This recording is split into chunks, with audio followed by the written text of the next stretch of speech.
tripulantes! Falamos diretamente do Mooncast. E você está prestes a conhecer um novo mundo. 3, 2, 1, 0. Eu sou a Paloma Silva. Eu sou a Pepe e hoje eu tô com a Paloma aqui porque no episódio passado ela não estava. E temos uma convidada mega especial, um símbolo para a comunidade LGBT, que hoje, além de ser uma artista completa, ela coordena a Secretaria Municipal da Diversidade da cidade de São Paulo. Seja bem-vinda, Léo Áquila! Bem-vinda! Muito obrigada. Animados, né? Aqui na Mojitec o pessoal é tudo animado. Gosto sim, sou dessas. Prazer, muito obrigada pelo convite. A gente que agradece. Vamos hablar. Vamos falar muito aqui. A gente tem muita coisa pra te falar. Sou toda de vocês. Ah, adorei. Me achei agora aqui, né? Porque eu sei que você é super compromissada, né? A sua vida, a agenda política. apertada, muito apertada. Então, muito obrigada por ter aceitado o nosso Obrigada convite. A gente tava lendo um pouquinho sobre você, pesquisando, vendo algumas coisas que você já fez, e assim, é muita coisa. É muita coisa. Eu falei artista aqui pra não falar tudo que você faz, né? Você falou até que você pintou na pandemia, tipo... Eu aprendi a pintar em plena pandemia, menina. Tinha que sobreviver, né? E cuidar da minha saúde mental. Eu falei, gente, a gente vai morrer mesmo? Porque era o que todo mundo pensava. Falava, a única coisa que eu nunca fiz na vida foi pintar um quadro. Aí comprei umas tintas, umas telas. Ela sem nem saber, eu nunca tinha desenhado uma casinha. Você acredita que eu pintei 260 quadros? Você fez algum curso ou foi só... Não, eu fui pintando. Eu olhava foto, fazia, deixava a minha mente viajar. Não era abstrato, não, realismo, tá? E aí eu comecei a postar, daqui a pouco falava, eu compro. Quando eu vi, eu já tinha vendido 160 quadros só pra Europa. Caramba! Coisa de louco, né? Incrível isso. E aí, uma carreira brilhante que durou 2 anos só. Porque aí tudo voltou ao normal, né? Aí na campanha de 2022 eu voltei pra política, porque é a minha vocação, é a minha missão, né? Eu tenho como missão a política. E aí não parei até hoje, não parei mais. Hoje eu tô com 5 cargos, 5 funções, e eu tive que escolher 4 pelo menos, porque eu entrei em outra faculdade agora, e falei, cara, não vou dar conta, né? Eu tô realmente pilhada. Aí eu tive que fazer uma escolha muito difícil. Abrir mão de uma das profissões que eu tenho, de trabalhos que eu tava levando, pra ter tempo de fazer essa 4ª faculdade. Agora você tá estudando... Eu tô estudando agora gestão de pessoas no Mackenzie. Que legal. Que legal mesmo. O nosso podcast, ele surgiu a partir de um momento que a gente percebeu a importância de falar de empreendedorismo e diversidade. E a gente entende que empreender não é ter uma empresa. Empreender é o ato de cocriação a fim de transformar uma sociedade. Então a gente tá aqui com você para você contar tudo o que você tem feito aí para transformar nossa sociedade, que a gente sabe que, sua caminhada é muito longa e, assim, o seu nome, graças a Deus, ele é reconhecido pelo país todo, né? Pelo mundo todo. E então a gente tem muito assunto para falar. Mas antes a gente quer te dar um presentinho da nossa Mas já? Mas já. Já chegamos assim, nossa parceira Cápsula. Muito obrigada. Deixa eu ver aqui o que é. Peraí. Vai ter camiseta. Camiseta não, tá frio. É um moletom. Tá frio, é moletom. É moletom igual o meu. É o moletom da nossa coleção. Olha, só porque eu acabei de falar que eu não virei travesti pra usar moletom. Acabei de fazer um vídeo falando sobre isso. Falei, você acha que eu virei travesti pra usar moletom? Eu sou glamourosa. Mas eu vou usar, prometo. Nem que seja pra dormir. Não, tá ótimo. É pro friozinho, assim, é gostoso. Adorei, Exatamente. Obrigada, equipe. Imagina. Aproveitando também pra agradecer que o pessoal da sua equipe, que o pessoal foi super legal com a gente. E então agradecer aqui todo mundo que tá escutando a gente e todo mundo que tá nos nossos bastidores, porque tudo acontece aqui, não é só pelas pessoas que estão aqui na frente da câmera, né? Tem todo um trabalho por trás e também você que tá aí na sua casa, aproveita pra já dar o joinha, pra já dar o like, pra já se inscrever no nosso canal, comentar, engajar, porque é disso que se faz o nosso podcast, né? Isso. Na verdade, quem tá assistindo são as grandes estrelas, né? Exatamente. É que é legal a gente pontuar esse negócio de equipe de apoio, porque as pessoas não sabem direito como funciona, né? E tem gente que acha que ser vocês é fácil, que ser Léo Áquila é fácil, que ser Nani People é fácil. E a gente tem todo um batalhão de gente trabalhando. Eu tô com 12 assessores. Então, só pra vocês terem ideia de como a coisa parece que é pequena, mas não é tão simples assim, né? E essa Sim. equipe tem que ser reconhecida. Obrigada, equipe. E, Léo, a gente gosta de deixar os nossos convidados contarem um pouco sobre si mesmo. Então, conta para os nossos ouvintes quem é Léo Áquila. A Léo Áquila, se a gente fizer de uma linha cronológica, um pensamento numa linha cronológica, foi uma criança que nasceu trans, né? Naquela época não se falava sobre isso. E não se discutia sobre o assunto, né? Aquilo, na verdade, era considerado uma aberração, um pecado, uma safadeza, sei lá o que mais que falavam, né? Era muito ligada a sexo, né? Muito sexo, tudo que qualquer coisa era, tá querendo isso, tá querendo aquilo, tá querendo dar, sei lá, que a gente ouvia tanta coisa, tanta bobagem, quando eu era só uma criança de 6, 7 anos, muito, muito pintosa, muito afeminada. E pra mim era natural, né? Porque eu não virei nada, eu nasci assim, então eu era uma criança viada. E aí eu me vejo, quando eu, Amado, comecei a crescer, que vai pra escola, começam os maus tratos, né? Você começa a ser chamado de bicho da escola, viadinho, boiola, todos aqueles nomes que davam pra gente, fora os tapas, os empurrões, todos os maus tratos dos outros alunos, todo o bullying sofrido. É justamente por isso que muita transexual não consegue avançar, porque não aguenta esse trauma todo da escola e acaba saindo da escola. Sim. A evasão escolar entre a comunidade, principalmente trans, é muito alta, porque não aguenta o tranco dos maus tratos. E eu quase entrei nessa, né? Eu tive que ser muito forte. Eu, com 9 anos de idade, ainda estava na primeira série. Eu não conseguia passar, já tinha repetido de ano 3 vezes, porque eu não conseguia avançar. E aí você ainda tem que carregar a pecha de ser burra. Ai, sim. Além de tudo que você está sofrendo, de toda a violência, de toda a falta de acolhimento, ainda tinha que carregar a pecha de ser burra, porque meus irmãos já estavam na 3ª, 4ª série, já tinham passado de mim, mais novos.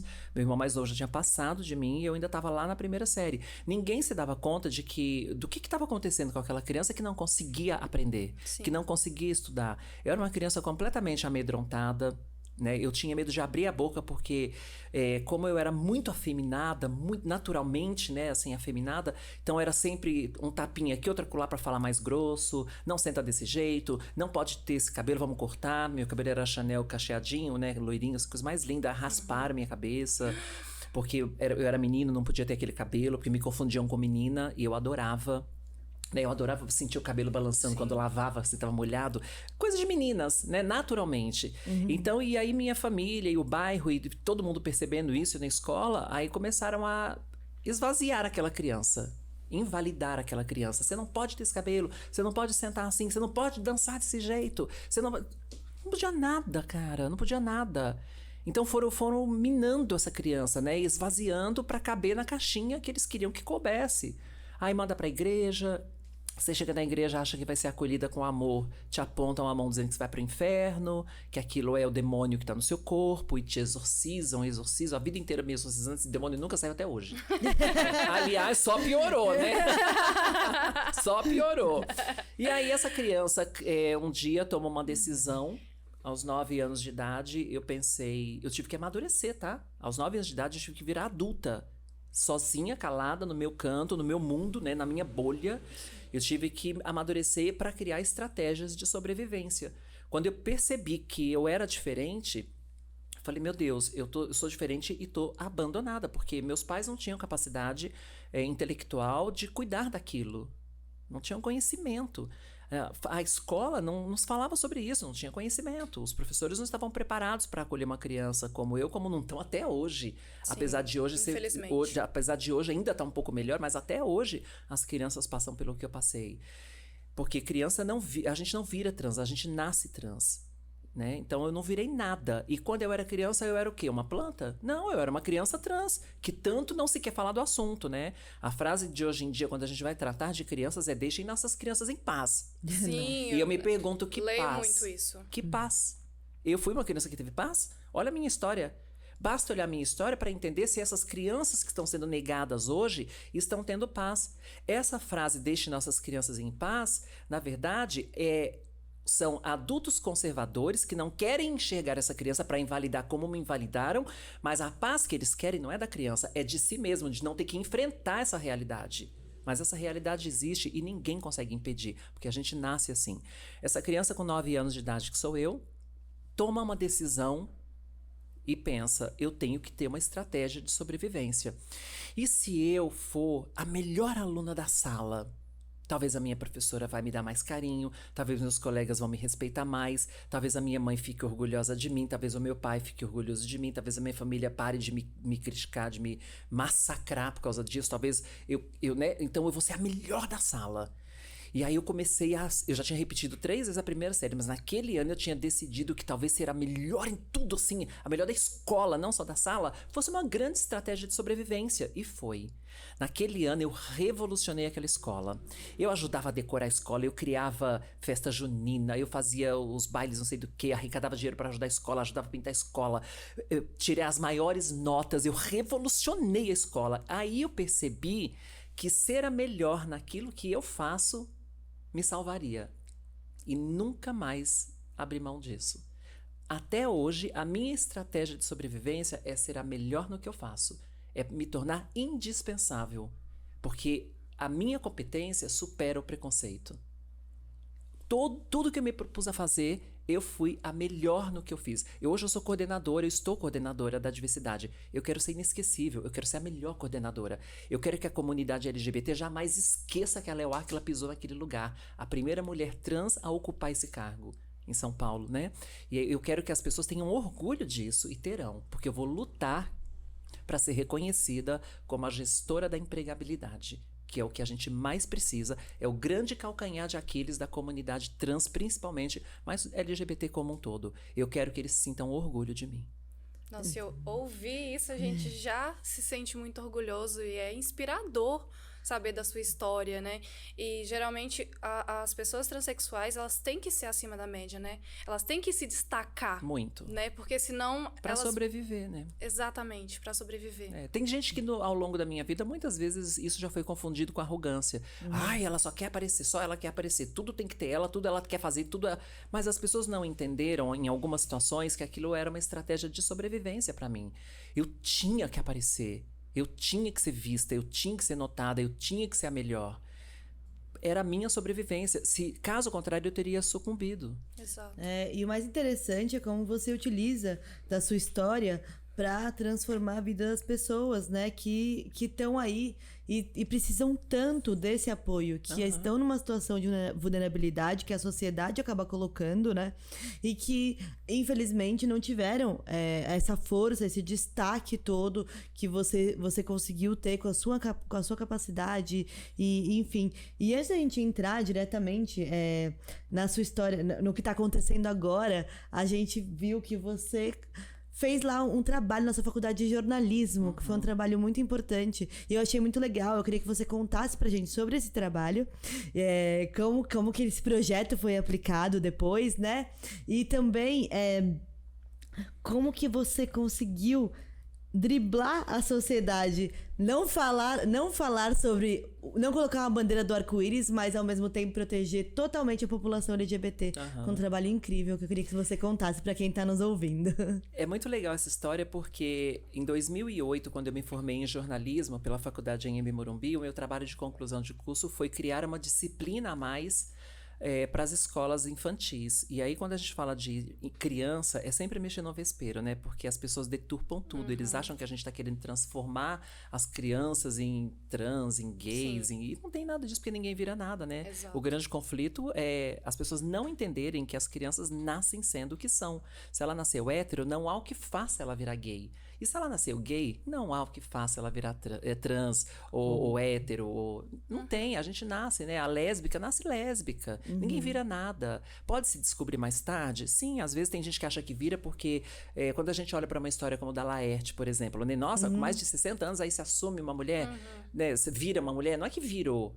Teve todo um histórico que tem que ser respeitado, né? De onde foi criado, de onde veio, da igreja, que tem uma influência nas famílias, nas pessoas, medo de Deus. Então tem muita coisa a levar em consideração aí.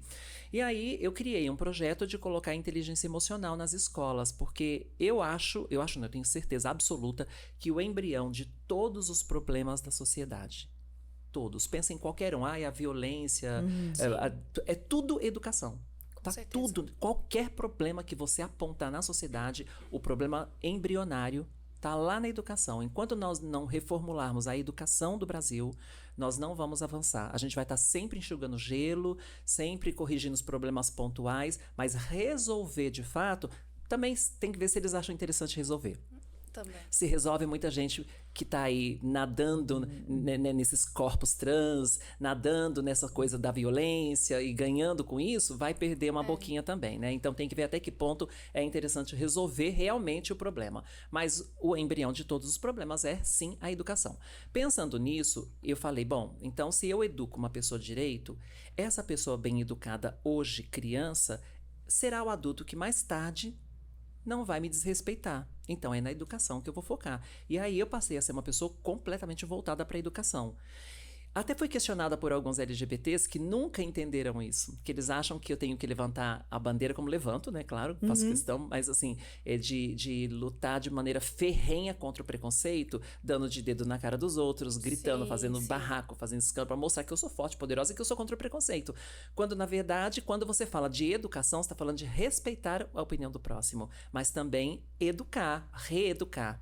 Porque no projeto consta lá que uma criança, às vezes, no fator multiplicador, a criança aprende uma coisa, chega em casa e fala, olha, sabe o que eu aprendi? E acaba ensinando os pais. Sim. No fator multiplicador, isso é muito importante. E essa disciplina é a inteligência emocional, que eu quero aplicar nas escolas, né? Sempre foi um projeto lindo. E aí, quando eu me formei, o professor Francisco, que era meu orientador na faculdade, falou assim, ó, fui aprovada, foi maravilhoso, apresentei pra banca, fui aprovada com louvor, mas ele me chamou e falou assim pra mim depois, ó, você sabe que isso é utópico, né? Eu falei, por quê? Ele falou, porque mexer com educação não se mexe há 300 mil anos. Mexer com educação infantil, então, é mexer num vespeiro. E você, como uma pessoa trans, você tá ferrada. Esse projeto nunca daria certo. Por mim, eu te reprovaria. Por isso. Por essa questão. Por não ter levado em conta, no seu trabalho, essa questão. Isso não deixa esse projeto avançar, portanto, invalida o seu trabalho. Mas como você foi aprovada com louvor, a gente vai deixar passar. E aí, 2008, tá? E aí eu fui amadurecendo a ideia, junto com uma professora doutora da USP, que chama Regina Vielenska, da área de psicologia, ela que me orientou, me ajudou a construir esse projeto. E aí, em 2014, eu fui candidata a deputada federal para representar esse projeto, tive 30 mil votos, fiquei primeira suplente, 4 anos, e não consegui chegar no cargo, mas bati na trave mesmo. E aquilo me empolgou, aí eu fui melhorando, né, esse projeto. Depois, em 2020, eu ia ser candidata a vereadora por São Paulo, mas eu pensei, será que não é melhor? Usei uma inteligência política e pensei, será que não é melhor me juntar com alguém? E aí a gente soma forças e apresenta o projeto do que eu ir lá de novo sozinha, enfraquecida, sem dinheiro para a campanha e tentar sozinha. Aí liguei pro Tami, falei, Tami, você vai ser candidato? Ele falou, vou. Eu falei, e se eu não for candidata, abrir mão da minha candidatura, a gente se junta, se fortalece, os meus e os seus seguidores, né? A gente faz a sua campanha pesada, né? Sem verba, porque ele também não tinha, mas a gente junta forças, vai na raça, no salto alto, na sola de sapato, e a gente elege um, depois elege o outro, depois mais pra frente a gente vai se apoiando, né? Isso é um projeto de longo prazo. Ele topou, ele falou, eu não vou abrir mão. Eu falei, eu abro. E aí eu abri mão de ser candidata, eu tava trabalhando na televisão, tava empregada, tava bem, falei, pra mim minha vida tá ótima, então eu posso te ajudar. Trabalhamos acho que uns 8 meses na campanha dele, sem R$1. Foi na raça mesmo. E foi muito legal, porque ele perguntou assim pra mim, no primeiro dia que nós conversamos, 8, 9 meses antes da campanha, ele perguntou, quantos votos nós dois juntos, quantos votos você acha que eu vou ter? Eu falei, perto de 45 mil.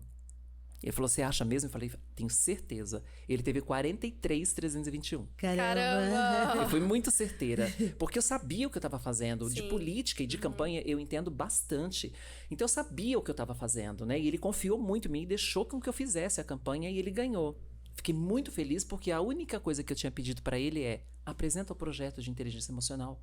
Eu não quero cargo, eu não quero dinheiro, eu não quero nada. Apresenta meu projeto municipal, né? Porque ele era vereador e depois, quando eu fui eleita, a gente leva para o federal, para o Brasil inteiro. Ele topou, só que na hora que ele foi montar a equipe, ele viu que eu ajudei tanto, eu levei vários os projetos para ele, esse da inteligência emocional era o principal, que ele foi eleito oferecendo esse projeto e tal. Ele falou, Léo, eu preciso de você no gabinete, porque afinal de contas, né, você fez parte dessa vitória, muito parte dessa vitória, porque eu peguei pesado na campanha dele, eu trabalhava 15 horas por dia. Nossa. Durante meses, eu trabalhei 15 horas por dia na campanha do Tami. Ele também, um guerreiro. E aí ele foi eleito e falou, nada mais justo que você fique comigo, e me convidou para ser coordenadora do gabinete. não estava nos meus planos, porque eu não tinha planos de sair naquele momento da TV. Eu conversei com a Sônia Abrão, que era minha madrinha e minha patroa, né? E a gente chorou muito, porque a gente se ama. E o trabalho estava indo muito bem. Eu estava indo muito bem na bancada. Eu tinha tirado meu diploma de jornalista da gaveta. Eu não precisava mais ser a boba da corte, ficar fazendo ninguém rir para estar na televisão. Sim. Ela me deu essa oportunidade, a quem eu agradeço imensamente. E a Rede TV também, que sempre me abriu as portas. Foram 20 anos de Rede TV, né? Sim. E aí ela falou assim, olha, é muito triste pra mim te perder, mas vai, é sua missão. Lá você vai ser útil para uma população inteira, aqui você é entretenimento. Lá você vai ser realmente útil, você vai transformar vidas. E aí, com muita dor no coração, eu pedi demissão da Rede TV, aceitei o convite do Tami para ganhar menos, mas pela missão, para salvar vidas mesmo. E aí nós apresentamos o projeto.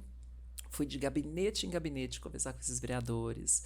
E aí eu tinha que estudar cada vereador, porque tem muito pastor, muita gente de igreja, muita gente conservadora, para eles não acharem que aquilo era um projeto para eles. Era, mas estava disfarçado de que não era, né? A gente disfarça de inteligência emocional, porque o que a inteligência emocional te ensina é respeitar o próximo. E aí nós fomos. Bom, só para resumir a história, porque é longa, né? Porque eu passei por muitas coisas indo nesses gabinetes, a gente conseguiu aprovar em primeira instância e ficamos orando 3 meses para ser aprovado em segunda instância e foi. Foi sancionado pelo prefeito Ricardo Nunes, já é uma lei municipal aqui em São Paulo. Já passa a valer a partir do ano que vem, né, 2024. A gente já pode implementar nas escolas municipais a inteligência emocional, que começa com a capacitação dos professores. Incrível. Para que os professores depois apliquem nos alunos, né? Então, o que eu tenho a dizer hoje é: chupa, professor Francisco. Utópico? Então tá. Gente, incrível. Eu sou visionária, eu pensei lá na frente. E deu certo, deu muito certo. Então, quando eu abro mão de uma carreira na televisão que estava indo muito bem para ganhar metade do que eu ganhava, eu sei o que eu tô fazendo. Eu tô plantando para colher lá na frente. E não é colher para mim. Eu tô pensando no coletivo. Eu tenho uma missão. Eu quero que quando Deus encontrar comigo, porque eu acredito nele, eu quero que quando Deus encontrar comigo, ele nem pense se eu sou trans ou não sou trans. Ele fala, entra que você é maravilhosa. Você arrasou. Você salvou vidas. E é o que a gente acredita também, né? Que Deus não faz distinção das pessoas. Eu acredito num Deus. Eu acredito num Deus que não olha a aparência. Ele reconhece sentimentos. Exato. E só ele sabe o que tá aqui dentro. Sim, então, eu concordo. Totalmente. Nossa, amém, irmãs? Amém! Nossa, mas que bom saber que esse projeto já foi implementado. Já tá aprovadíssimo, sancionado pelo prefeito Ricardo Nunes, que entendeu que o projeto é muito lindo. Aí aconteceu uma coisa muito legal. Eu tava lá na minha sala, né? Não agora como coordenadora municipal, mas quando eu tava coordenadora do gabinete do Tami. Aí entrou uma trans bem nervosa, porque o Tami, ele foi eleito pela educação, e a bandeira dele é educação, e mulheres em situação de violência. Ele foi eleito para isso. E alguns LGBTs veem isso com um pouco de descaso com a comunidade LGBT. Né? Acha que ele, por ser um homem trans, ele tem a obrigação de só falar de LGBT. E não é bem assim, porque tem gente que é eleito para cuidar de cachorro. E tá tudo bem. Né? Ele foi eleito legitimamente falando que seria defensor das mulheres. E, consequentemente, por causa do meu projeto, da educação. Então, ninguém pode cobrar nada dele. Ele foi eleito para isso. Ele nunca mentiu. Então, tá tudo certo, né? Mas alguns LGBTs não entendem isso e são intolerantes com o Tami, que eu acho um pouco injusto. Né? Tô defendendo ele porque eu sou justa. Só por isso. Por que eu saí do gabinete? Porque eu, ao contrário do Tami, eu já quero levantar a bandeira. Eu já quero defender LGBT, eu quero assumir isso para mim, essa diversidade. Então, quando eu recebo um convite do prefeito para ir para coordenação da diversidade, eu falo, bom, é a minha chance de agora voltar para a minha bandeira, que eu tenho muito orgulho, e lutar pelos meus, lutar pelos LGBTs. E aí eu volto, então, eu retomo a minha história, a minha luta como LGBT. Eu fiquei 2 anos cuidando das mulheres, e cuidarei sempre, porque as mulheres são nossas grandes musas inspiradoras, e todo LGBT tem uma mãe. Exato. Né? Tem uma irmã, tem uma prima, tem uma tia. Então, cuidar das mulheres é cuidar da gente mesmo. Mas eu tô aí, levantando a bandeira e quero deixar uma história bonita, né? Mas quando a gente fala desses grupos subrepresentados, eu acredito que tem que haver uma união mesmo, Tem. né? A gente tem a população em vulnerabilidade, a gente tem a pauta LGBT, a gente tem a pauta da população preta, a gente tem a pauta da população indígena, a gente tem vários grupos que a gente não chama de minorias, a gente chama realmente de subrepresentados, e que eu acho que essa união, ela representa realmente o amor e o respeito ao próximo, né? Então, assim, é meio que tudo junto e misturado, mas óbvio que cada um nos seus recortes sociais. O que acontece muito que a gente vê com a população LGBT é que a gente... não importa o que você seja, você é chamado para uma palestra, você é chamado no mês de junho, principalmente, para falar sobre diversidade. Se você sair dessa pauta, você não tá levantando a sua bandeira. Isso não faz sentido. Não faz. LGBT é apenas mais um dos nossos adjetivos. Não sei, né? Como é que a gente pode... Que legal, a gente tem o inclusive, Tami, por chamar. exemplo, é um LGBT cuidando de mulheres, né? Exato. A gente também pode, através disso, perceber que nós podemos falar sobre tudo, estar em todos os lugares, falar de todas as pautas, cuidar de outras pessoas. Eu sempre sonhei, isso não é de agora não, eu sempre sonhei com a comunidade LGBT revertendo a situação, mostrando que não somos um bando de coitadinhos. Temos os vulneráveis? Temos. Somos agredidos? Somos. Mas não somos, no geral, no todo, um bando de coitados doentes. Não, a gente mais pode ajudar do que precisa de ajuda. Eu digo que gay não precisa de ajuda, gay precisa de respeito. Exato. Então é na educação que a gente tem que mexer, não tem outro caminho. E que bom que você falou isso, porque vai muito de acordo com o que a gente tem feito aqui. A gente percebeu que existem inúmeros podcasts e programas de TV, e você sabe muito bem disso, que os LGBTs, eles são muito convidados para falar como saiu do armário, situações de agressão, de preconceito, homofobia. E não que isso não seja importante mostrar, eu acho importante, mas eu acho que falta a gente ocupar um espaço no empreendedorismo. A gente chama as pessoas aqui, a gente não quer saber, me conta da sua orientação sexual, me conta, assim... A sua história triste. A sua história é triste, exato. exatamente, sabe? Tipo, eu acho que existem histórias inspiradoras, existem pessoas que deram a volta por cima, mas a gente tá aqui pra mostrar como o LGBT movimenta a economia, como o LGBT transforma a sociedade, como o LGBT, ele se destaca em diversas áreas. E é por isso que a gente tem convidados tão especiais, né? Inclusive, você que tá ocupando a nossa mesa hoje. Adoro. E, Léo, a gente sabe que você trabalhou, igual você falou, muitos anos na televisão. Como foi essa migração da TV pra política? Assim, porque você sempre no off, digamos assim, você estudou política, enfim. Mas como foi essa saída, assim, de vez da TV pra somente política? É que nunca foi artístico. A minha vocação sempre foi política. Eu usava a arte como política. Então nunca foi artístico o negócio, nunca foi.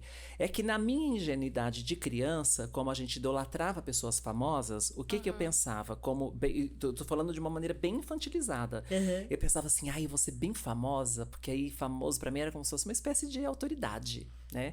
Então tudo que eu falar, mais respeito, aí todo mundo vai dar mais respeito, né? Que eu ia ser ouvida, eu queria ter voz, na verdade. Eu nunca pensei assim, será que eu tenho talento? Eu achava que eu não tinha talento nenhum, na verdade, quando eu entrei pra TV, pra essas coisas de shows e tal. Eu achava que eu não tinha talento nenhum. Eu queria era ficar famosa só. Só isso. Porque eu achava que famosa eu ia ser uma autoridade. Claro, eu era um pensamento ingênuo. Eu era muito ingênua, muito. Mesmo com 22, 23, quando eu comecei a fazer televisão, eu era muito ingênua e ainda acreditava nesse conto da carochinha. Foi quando eu fiquei famosinha, não falar famosa, que eu nunca fui, mas quando eu fiquei famosinha, assim, que eu falava, agora sim, que eu comecei a perceber que eu não era respeitada coisa nenhuma, que eu não tinha voz coisa nenhuma, que no máximo que eu seria era uma formadora de opinião e para um grupo minúsculo. Olhe lá. Aí eu comecei a perceber que eu ia ter que ir por outro caminho. E esse outro caminho não existia outro se não fosse a política. Na verdade, eu já estava fazendo política, só que um caminho meio errado, meio equivocado, né? E aí eu comecei a perceber que não ia dar certo. Só que, como artista, eu estava ganhando dinheiro que eu nunca tinha ganhado. Então, estava indo muito bem. Então, eu falei, eu vou manter isso enquanto estiver rendendo, né? Enquanto eu estiver crescendo, vou ganhando fama, vou ganhando reconhecimento, vou mudando a minha imagem. Porque quando eu comecei a fazer televisão, as pessoas me paravam na rua e falavam assim, eu adoro te assistir porque você é muito porra louca. Hoje, as pessoas me param na rua e falam assim, eu adoro te assistir porque você é muito inteligente. Você Olha fala só. muito bem. Então, eu percebendo que eu ia mudar lá na frente, como eu calculo, eu sou muito visionária, eu percebendo, eu já comecei a mudar o meu comportamento e aí eu fui estudar. Porque eu falei, se eu quero ser política, eu não quero ser um palhaço eleito. Eu quero ser uma pessoa que estudou, que vai saber falar, que vai saber o que está fazendo, que sabe escrever um projeto, que entende de leis. Eu quero saber o que eu estou fazendo, eu quero ter domínio disso. Então, paralelo à minha carreira na televisão e nos palcos, eu ia estudando. Aí eu estudei primeiro marketing, foi a primeira faculdade que eu fiz. Depois eu fiz jornalismo. Depois eu fiz apresentação, direção e edição de telejornal. Depois eu fiz pós-graduação em política pela PUC. E agora eu tô fazendo outra pós em gestão de pessoas. Porque quando eu chegar lá, porque eu quero ser presidente do Brasil, quando eu chegar lá eu vou estar preparada. Vai ter nosso voto, com certeza. Vejo a hora. E uma coisa que eu acho incrível em você, que me inspira muito realmente, é a palavra política no bom sentido da palavra, né? Que hoje em dia a gente tem vários sentidos aí pra política, mas eu acredito muito na diplomacia como forma de você transformar o outro, né? De você não bater de frente, de você conseguir ensinar através da educação. O que eu te acompanho, assim, eu vejo que você faz as suas alianças, assim como você falou, né? Que bateu na porta de muito pastor, bateu na porta de pessoas que até pensavam no sentido contrário à comunidade LGBT, mas nem por isso você cancelou essas pessoas. Sim. Porque essas pessoas, elas eram fundamentais para que o seu projeto passasse, por exemplo. E eu vejo que você leva isso muito para suas redes sociais, para a maneira como você leva para programas de TV também, né? Que muitas participações aí no Super Pop, que eu já vi aí bastante. Então eu queria que você desse um recado aí para todo mundo que tá com essa visibilidade, para toda essa militância que tá vindo agora, para o pessoal continuar se inspirando na sua maneira diplomática de ser. A palavra do século para mim é responsabilidade. Porque você dar de dedo na cara de alguém pra mostrar na internet é super legal. O povo adora um barraco, né? Você parece ser super forte, indignada, quando você chega gritando e dando de dedo e batendo. É lindo pra mostrar. O que a população não se atentou é que esse comportamento não só não ajuda a aprovar projetos, como ainda acrescenta mais preconceito. Por quê?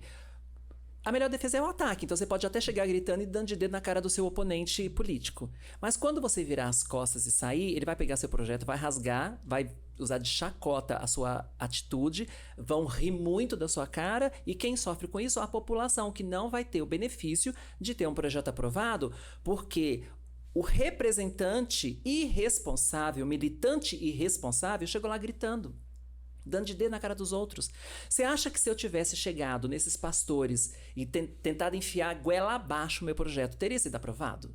Jamais, jamais. Então, é assim, às vezes o meu jeito de fazer política parece ser mais doce. Ai, ela é muito meiga, isso parece que não inspira muita força, né? Porque era mais bonito pra mostrar, e eu sei fazer isso como ninguém, chegar no salto e quebrando tudo, ia ser lindo pra eu mostrar. Eu ia ter 50 milhões de visualizações.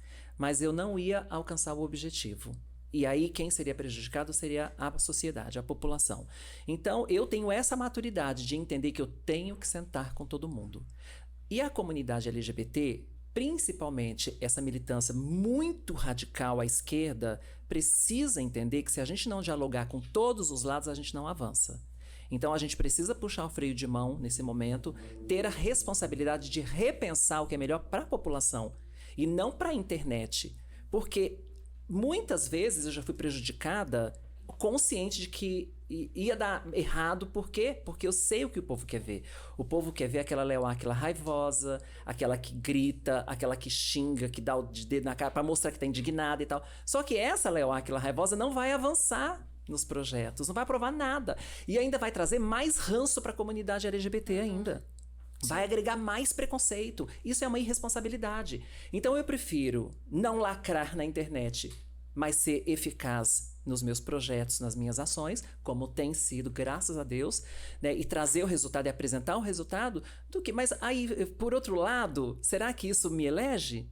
Né? Ser tão pacificadora, tão diplomática, tão equilibrada, né? Não dar os espetáculos, o show que a comunidade quer que eu dê. Será que isso me elege? Talvez não. Né? Você sabe que quando eu estava fazendo minha pós-graduação, eu li um livro de 1860 de um pensador político francês que falava que o código não vota no código. Eu já citei isso é incrível. Eu já citei isso em várias entrevistas. Infelizmente, eu não lembro o nome do livro, porque faz muitos anos que eu li. Mas eu vou achar, porque todo mundo depois acaba me perguntando. E olha que o cara estava à frente do tempo, hein? Ele está falando de 1860, ele já falava que mulher não vota em mulher, preto não vota em preto. Consequentemente, teoricamente, LGBT não vota em LGBT. Eu espero que essa realidade esteja caindo por terra e que a gente tenha avançado. Então, fica aqui um recado para a comunidade LGBT e um alerta. A gente precisa romper com isso. A gente precisa avançar. Eu conheço muito LGBT que prefere votar em major não sei quem, coronel não sei das quantas, do que votar numa Léo Áquila. Que sente na pele as dores e as delícias de ser uma pessoa trans, uma pessoa LGBT, que passou por todo esse sofrimento para chegar até aqui, que resistiu, que é resistência. Olha a nossa parada LGBT. Eu tô desde a primeira lá, erguendo a bandeira com a minha voz, com a minha fala, com a minha imagem, cooperando, ajudando. O tema da parada de 2022 foi Vote LGBT. Sim. Quantos LGBTs foram eleitos? Pois é. É muito triste isso. Porque a comunidade não sabe, mas fazendo isso tá cavando na própria cova. Exato. Porque a direita conservadora está avançando a passos largos e a gente está ficando para trás. Uma andorinha só não faz verão. Quando eu vejo a Erika Hilton lá, que eu tenho profundo respeito, lutando sozinha e batendo lá, não vai dar certo. Não é porque ela é fraca, não é porque ela é incompetente, não é porque ela precisa de reforço. De apoio. A gente precisa de ser um exército e nós temos 4 milhões de pessoas na rua, na parada. Cadê essas pessoas com um tema que é vote LGBT e não votam? É autossabotagem da própria comunidade. Tá errado e a gente precisa falar sobre isso.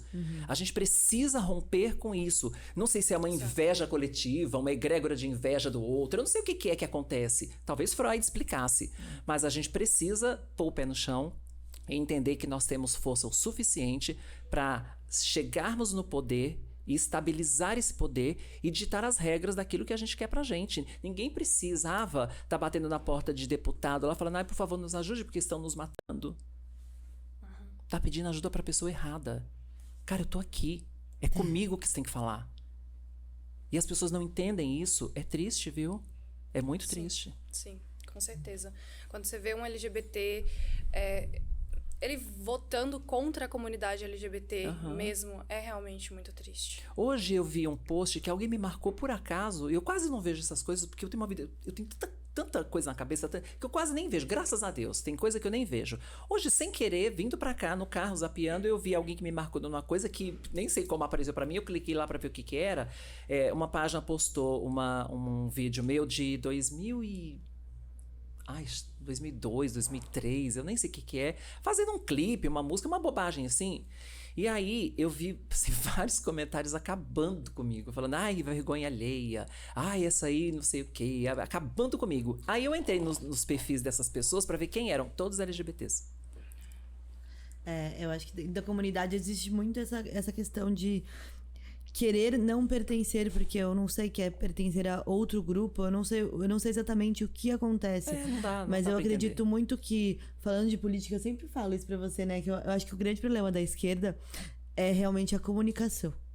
É realmente saber furar bolhas. Porque, às vezes, e eu me incluo nisso, tá? Tipo, às vezes eu converso com tantas pessoas que pensam iguais a mim, que eu saio tão cheia de razão da conversa, que quando alguém me vem com um pensamento diferente... Você tá intolerante. Eu tô num estado de... não quero saber. E aí, eu acho que a gente tem que aprender a conversar com o outro. Saber ouvir, né? Saber ouvir e conversar com o outro pensando... Como é que essa mensagem vai chegar? Porque não adianta eu conversar com o outro com a minha linguagem, Não, com a você mesma tem que usar a linguagem, linguagem né? dele. Eu tenho que usar a linguagem dele, porque a comunicação é sobre o que o outro entende, não sobre o que você fala, né? Quando eu fui pedir o apoiamento para o projeto que a gente aprovou, por exemplo, e eu ia conversar com um vereador que eu sei que é igrejeiro, que é pastor, eu sempre chegava falando assim para ele, nossa, eu sinto uma energia tão boa sua e hoje eu não tô me sentindo muito bem, você se importa de fazer uma oração por mim? Pronto, ganhei o cara. Então, quer dizer, sentei com o cara, tomei um cafezinho, não dei de dedo na cara dele, não gritei com ele, não fui intolerante, expliquei o que era o projeto, ele entendeu, falou, poxa, como você é articulada, diferente, você me conquistou. E aí, hoje, como coordenadora, num cargo de chefia, eu consigo levar para o macro, pelo menos municipal, aquilo que eu já faço desde sempre no micro. É muito comum, e aí todo LGBT vai concordar comigo agora, é muito comum você lidar no seu dia a dia com pessoas que não suportam uma trans, que não suportam um gay, uma sapatão, uma lésbica, sei lá. Mas aí, quando te conhece, fala, pô, por causa de você passei a gostar do pessoal, por causa de você eu quebrei os preconceitos, vendo você, porra, legal. Então eu comecei a fazer isso na minha vida, depois eu comecei a fazer isso na televisão. Muita gente até hoje me para na rua falando, olha, vendo os seus debates no Super Pop, eu mudei de pensamento, eu passei a aceitar meu filho, eu passei a aceitar minha filha, eu entendi mais a comunidade LGBT. Então, quer dizer, foram anos fazendo isso. Eu fiquei no Super Pop 16 anos, falando sobre essas coisas, né? Agora eu tô fazendo a mesma coisa politicamente. Nós temos um projeto lá na coordenação que chama Desvendando o Arco-Íris, que é uma sensibilização que eu aplico para empresas. Então, são várias empresas. Agora, por exemplo, eu vou aplicar para 50 mil motoristas da SP Trans. Caramba. 50 mil motoristas. São 50 mil pessoas que serão sensibilizadas para que quando uma pessoa como eu subir no ônibus, não ser chamado de traveco, por exemplo. Sim. Então, quer dizer, é um trabalho de formiguinha, mas eu estou usando a máquina para construir, para fazer esse trabalho, e que acaba ficando grande, porque se eu não tivesse a máquina na mão, talvez eu não falasse para 50 mil motoristas nunca. Né? Mas com a máquina na mão, no cargo de chefia, no cargo de coordenadora, eu estou conseguindo fazer isso e tem sido um sucesso. Já se tornou um dos principais projetos que a gente tem na coordenação e está dando muito certo. Ai, que incrível. É tão bom ouvir tantos projetos bons que vão ajudar tanto as pessoas, transformar as vidas. E dando certo, assim, é muito bom, né?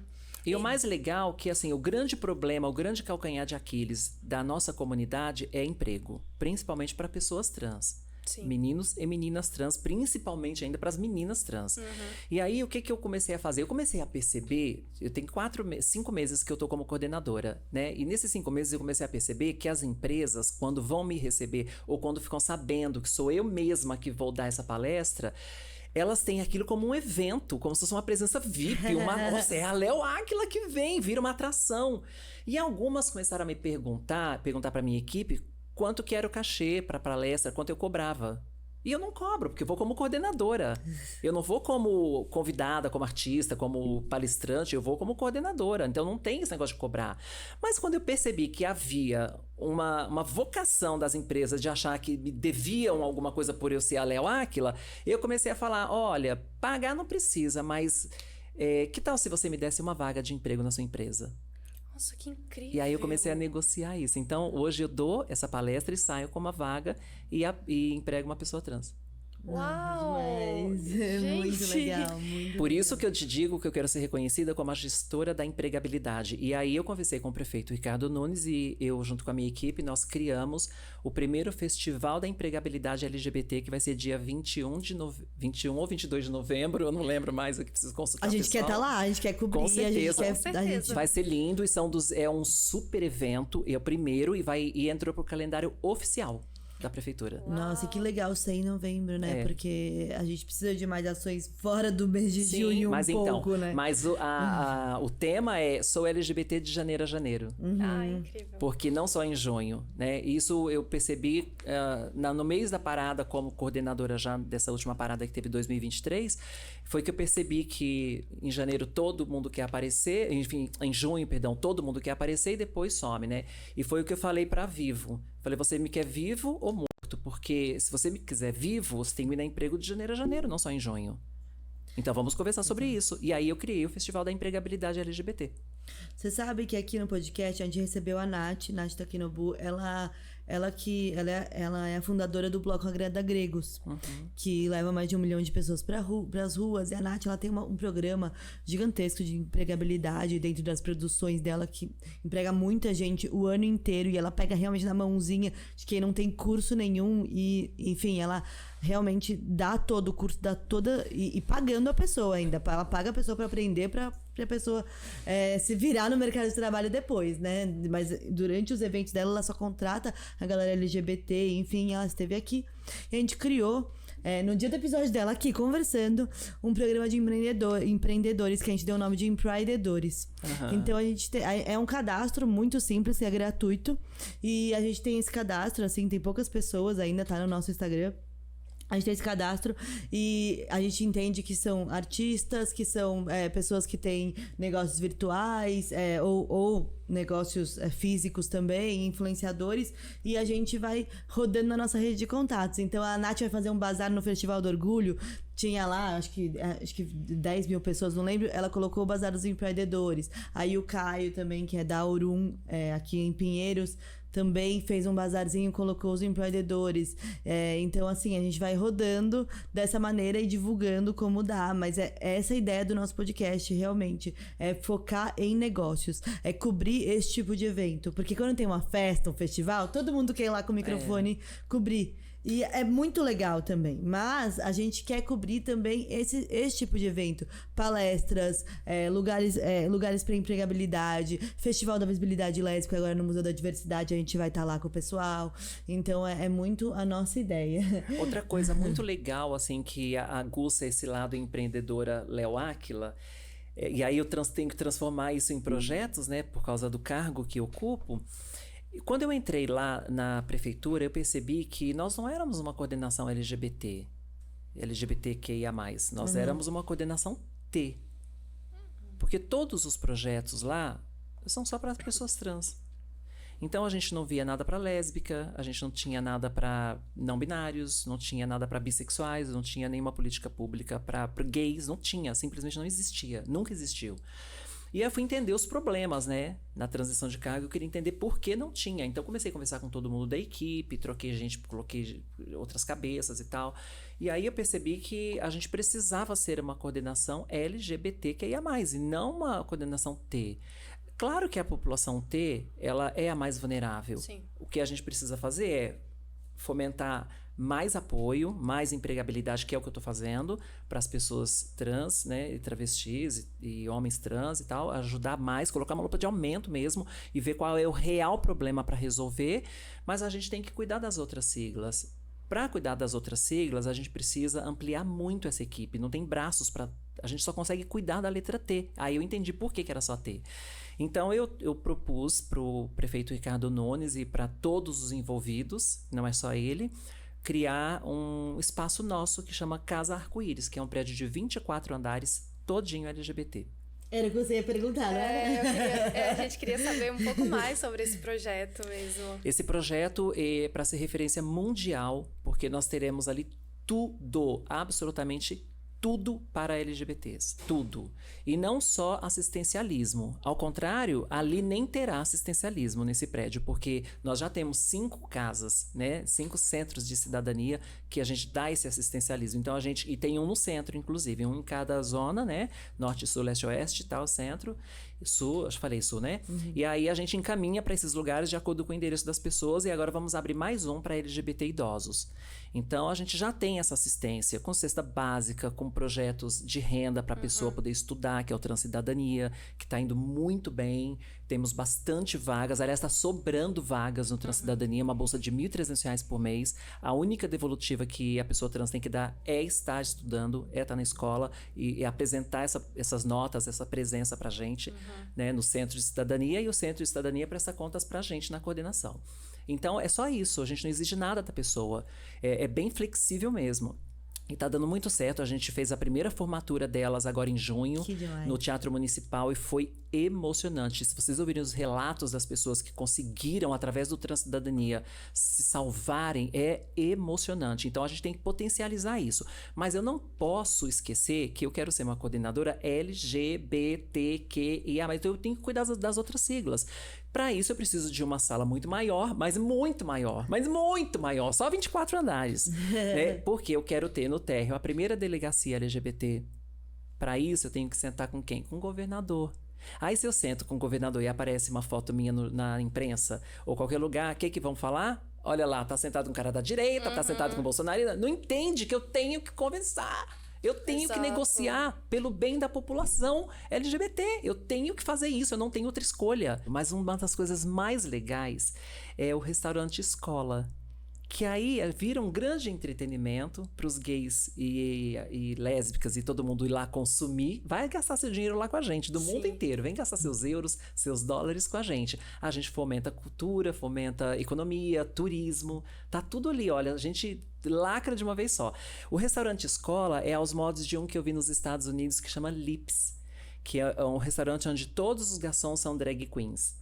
E aí tá lá servindo, no meio do jantar, começa a tocar uma música super alta, começa todas a fazer show. Olha, que incrível! Com cara de cabaré, coisa mais linda do mundo. Eu fui lá em Miami, assisti, depois eu fui em Nova York e fiquei encantada. E falei, ainda vou fazer isso no Brasil.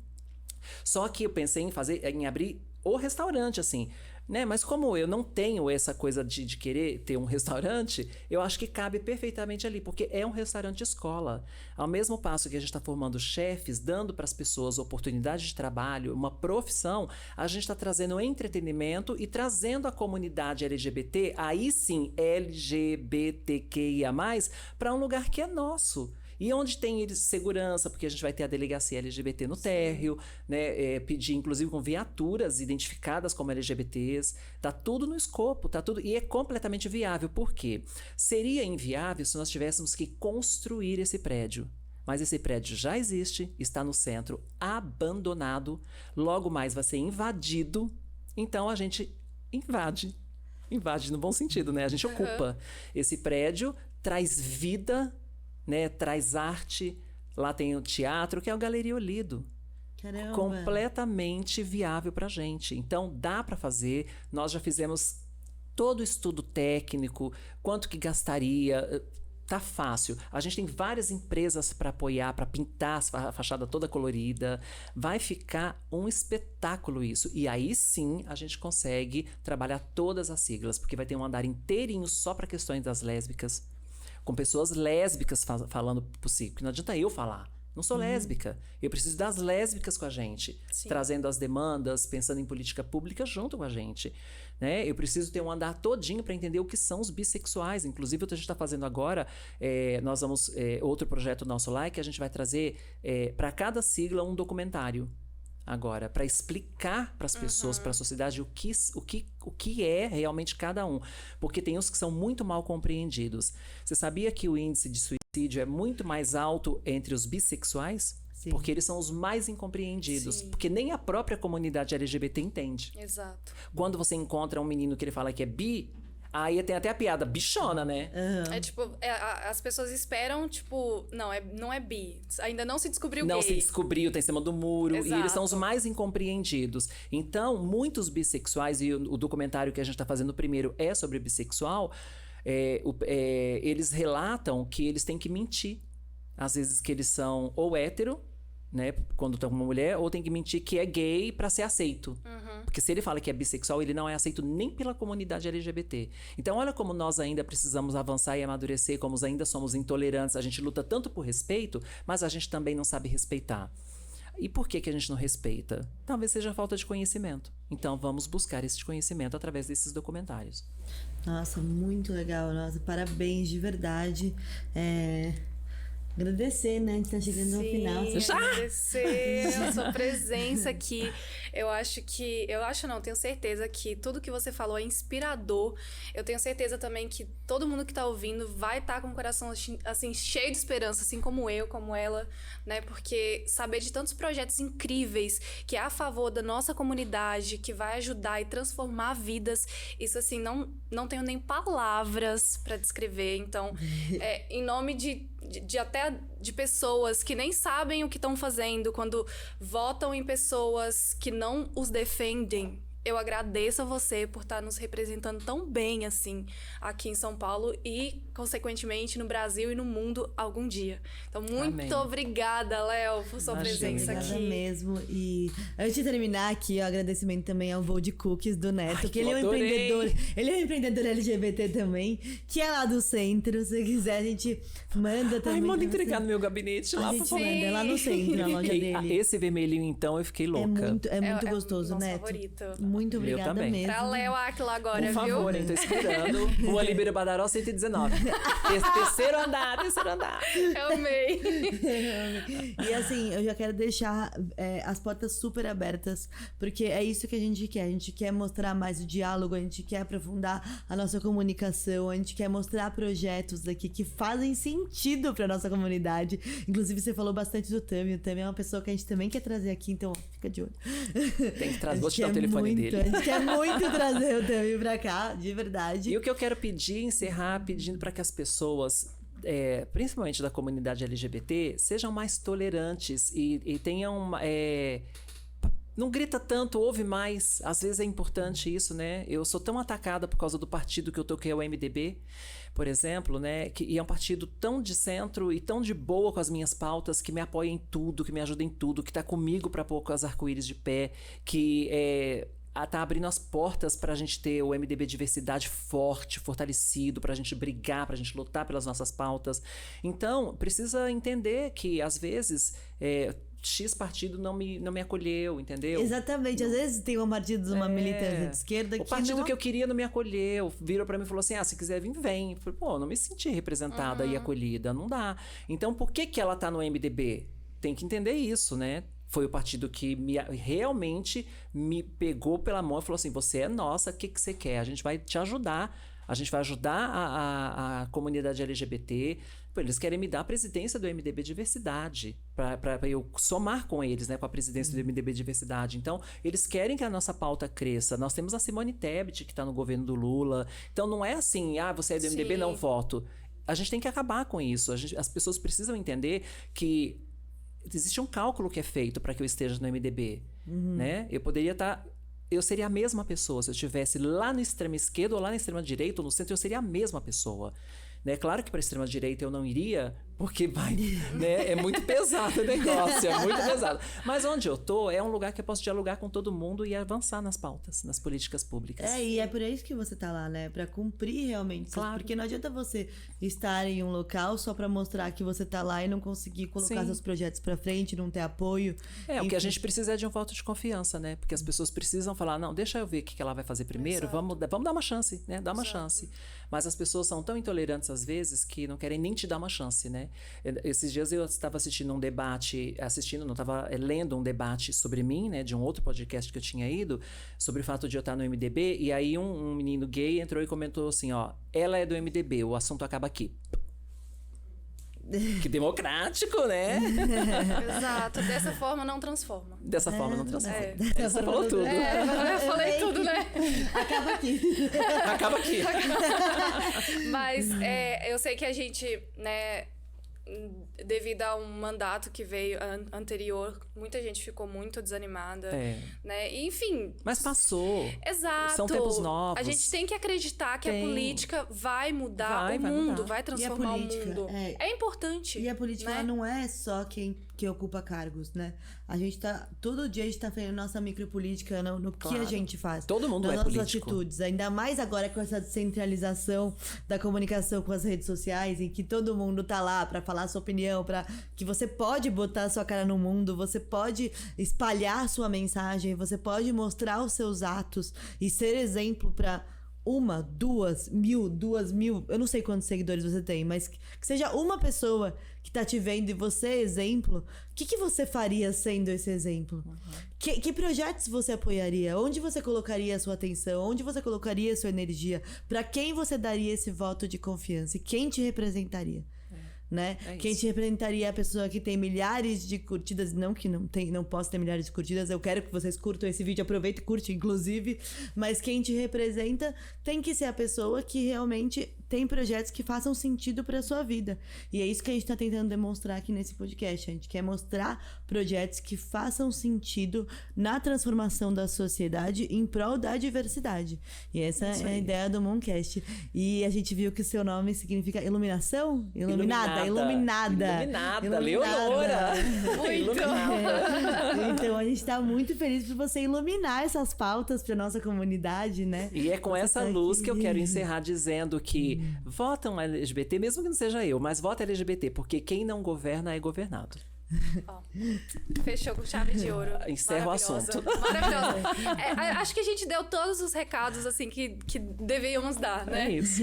Muito bom. Obrigada, gente. Obrigada por vocês estarem nos assistindo. Se inscreva no nosso canal, nos siga nas redes sociais, ativem os sininhos e até a próxima.